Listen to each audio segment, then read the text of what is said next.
You know what really kills the energy at the start of a D&D game? The slow, awkward moment where everyone's half remembering the things that happened and you're left narrating like a tired audiobook. But what if you could skip the recap entirely and still move the adventure forward? It's not only possible, but it will also make your session feel cinematic. Today, I'll show you 6 ways to replace your recap with the jump in, the time skip, the aftermath, the conversation, the vision, and the inspection. Hey, my name's Anton, and I've been on a quest to make my D&D narration sharper, faster, and these 6 tools completely change the way I start my sessions. And once you try them, your players will feel like they've never left the adventure. Let's set the stage. Last session ended in chaos. The infamous Red Knight drove his blade into the paladin's chest, lightning split the sky, and the ivory tower, which was the stage of the battle, began to crumble beneath your feet. Now, it's a week later, everyone's back at the table with drinks at hand. You look at your notes, and instead of saying, "We last left off at ...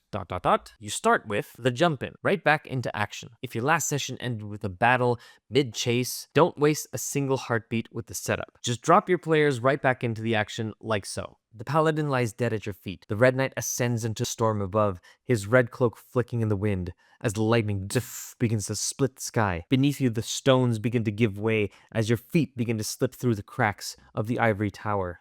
What do you do? That's not a recap. That's continuity. You've reignited the adrenaline of that cliffhanger. The sound, the movement, the danger. All of it pulls your players back into the action. But sometimes you don't want the adrenaline rush. And this is where you can try the time skip, the what happens next, like so. It's been 3 days since the tower fell.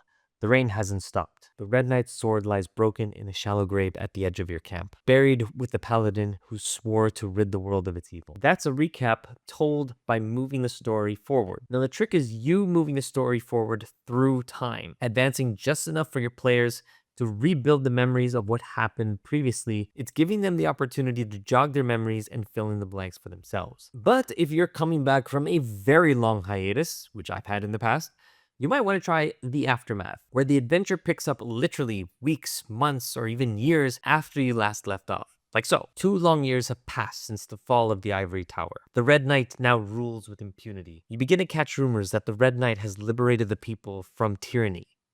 From you. That's a recap told through consequences. It shifts your player's mind from what happened to what it cost, whether good or bad. And that anchors them deeper into the action more than any summary could. But if you want to try something a little more versatile, you could try the conversation, recapping through dialogue. This one is one of my favorites because you don't even have to narrate. All you have to do is have an NPC ask them questions. Like so. A young squire leans back and sneers at the banners hung above the fireplace. You see them? All of them. Cowards. Shills for the Red Knight. They say he's a hero who saved the kingdom from a corrupt oath-breaking paladin or something.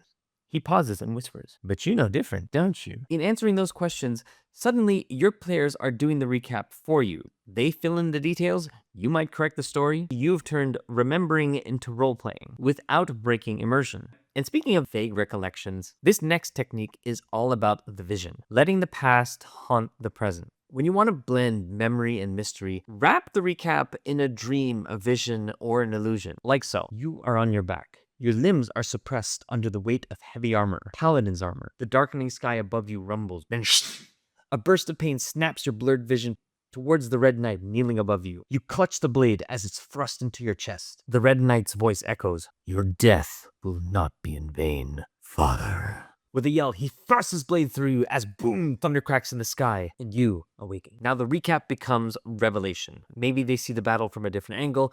Maybe they start to realize something that they missed beforehand. Either way, it is a powerful way to remind your players and add something new. But if adding a touch of the supernatural isn't going to work with your game, then try the inspection. Recall through discovery. This one is subtle, but super powerful. All you have to do is focus the player's attention on something. It could be a battle scar, it could be an artifact, it could be anything big or small. The point is, you were laser focused onto one thing, like so. You trace your fingers along the large puncture in the paladin's armor, a deep cut made by the Red Knight's killing blow. The edges glimmer faintly with crimson, but not with blood, but with something alive. Something wrong. The best part about this is the players feel like they're uncovering the past with their own hands. And you can most certainly switch up the senses to make it more engaging. So next time you're tempted to say, last time you found yourselves, remember that you can turn recap into pure role-playing. If you got some value out of this video, don't forget to hit that like and subscribe button, and check out these other videos that I have on my channel. Thanks very much for watching, GM, and until next time, may your tales never end.